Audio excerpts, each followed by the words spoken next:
गौरी यादव के नाम के सामने डाकू ददुआ भी छोटा था। विकास दुबे जैसे माफिया गौरी यादव के सामने कुछ नहीं।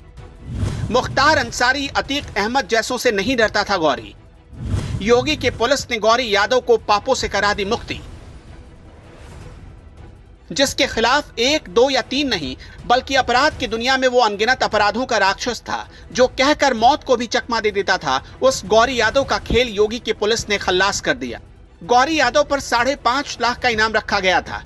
2 राज्यों में मोस्ट वांटेड गौरी यादव कौन था, जिसको लोग वीरप्पन और ददुआ से भी खतरनाक बताते हैं। 21वीं सदी में डाकू गौरी का आतंक कैसे जारी था, इसकी पूरी कहानी किसी फिल्मी कहानी से कम नहीं। जितनी दिलचस्प है उसकी कहानी, उससे कहीं दिलचस्प है गौरी यादव का अंत। गौरी यादव पिछले 10 सालों से सरकारों के लिए सिरदर्द बना हुआ था। पिछले 5 साल से योगी सरकार की नाक में उसने दम कर रखा था। इसलिए योगी ने अपने सबसे तेज तर्रार आईपीएस अधिकारी अमिताभ यश को उसके खात्मे की जिम्मेदारी दी, और अमिताभ यश ने इसे सिर्फ 72 घंटों में पूरा कर दिखाया। अमिताभ यश को स्पेशल काम सौंपा गया और फिर कुछ ऐसा हुआ जिसकी उम्मीद मुख्यमंत्री योगी आदित्यनाथ को थी। अब आपको बताते हैं कि गौरी का कैसे अंत हुआ, कैसे यूपी एसटीएफ ने उसका खेल खत्म किया। अमिताभ यश की अगुवाई में एसटीएफ की विशेष टीम चित्रकूट पहुंची। ये टीम 3 दिनों से जंगलों में कॉम्बिंग कर रही थी। खबर थी कि गौरी जंगलों में कुछ बड़ा करने वाला था, और फिर आधी रात को गौरी यादव आया और पुलिस ने उसे घेर लिया। अपनी मौत से घिरा देख वो ताबड़तोड़ फायरिंग करने लगा, और फिर क्या, गौरी यादव की मौत एसटीएफ की गोली पर लिखी थी। अमिताभ यश ने योगी सरकार का झंडा चित्रकूट के जंगल में फहरा दिया। नो माफिया, नो क्राइम, ना ही डाकू, ना ही माफी, सिर्फ कानून का राज होगा। आज के वक्त के हिसाब से गौरी यादव किसी सुरक्षा कर्मी की तरह ही बुलेट प्रूफ जैकेट पहना हुआ था, लेकिन उसे पता नहीं था कि जब पाप का घड़ा भर जाता है तो चट्टान भी मौत को नहीं रोक सकता है। हाथ में AK-47 लिए उसे गुमान था। इससे पता चलता है कि गौरी यादव के पास हथियारों की कोई कमी नहीं थी। वो कोई छोटा मोटा गली मोहल्ले वाला डाकू नहीं था।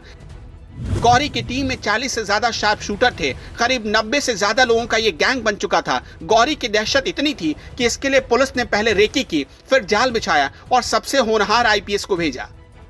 गौरी यादव का जीवन एक सामान्य व्यक्ति की तरह था, लेकिन उसे हालात ने डाकू बना दिया। पुलिस के मुखबिर से कभी ट्रैक्टर चलाता तो कभी गांव के लोगों की जीप चलाता। लेकिन फिर करीब 20 साल पहले डकैती की दुनिया में एंट्री करने वाले गौरी यादव ने 2005 में अपना अलग गैंग बना लिया। 2008 में ददुआ और उसके कुछ ही दिन बाद छोकिया के मारे जाने के बाद 2009 में गौरी यादव भी गिरफ्तार हो गया। फिर जमानत पर बाहर आते ही उसने खून की होली खेलनी शुरू कर दी। कहते हैं मौत भी उससे पानी मांगती थी। ऐसा इसलिए कहा जाता है कि 3 बार वो मौत को चकमा देकर बच निकला। 30 अक्टूबर 2015 को 20 मिनट तक ताबड़तोड़ गौरी पर गोलियां चलती रही, लेकिन वो बच गया।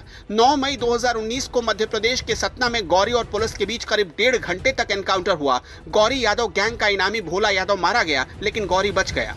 30 मार्च 2021 को बहिलपुरवा थाने के जंगलों में फिर से 2 घंटे तक पुलिस और गौरी के बीच एनकाउंटर हुआ। गौरी का साथी भालचंद्र मारा गया, लेकिन गौरी बच गया।